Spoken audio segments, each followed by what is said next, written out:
একজনের ধর্মীয় ইবাদত, একজনের ধর্মীয় উৎসব আরেকজনের জন্য বিপরীত হতে পারে।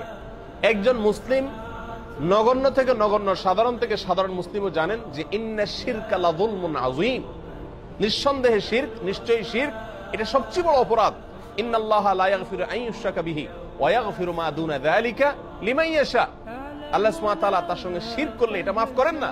আর শিরক ছাড়ানো যে কোনো গুনাহ আল্লাহ চাইলে যার জন্য ইচ্ছা তার জন্য কি করতে পারেন? ক্ষমা করতে পারেন। আর এই শিরকের সবচেয়ে বড় আয়োজন দুর্গাপূজা।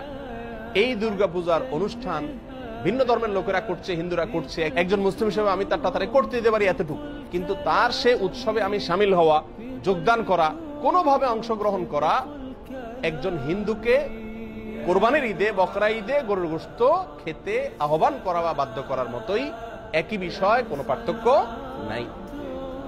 হিন্দুদের যে ধর্মীয় অনুভূতির কথা চিন্তা করে কোরবানির ঈদে তাদেরকে গরুর গোশত খেতে আহ্বান করা হয় না, ঠিক একই চেতনা থেকে, একই চিন্তা থেকে, একই লজিক এবং যুক্তি থেকেই মুসলমানদেরকে দুর্গাপূজা বা হিন্দুদের এই সমস্ত পূজার মধ্যে শামিল হওয়ার জন্য আহ্বান করা উচিত নয়। অন্যায়, অন্যায্য, অযৌক্তিক এবং অন্তঃসার শূন্য আহ্বান এবং দাবি।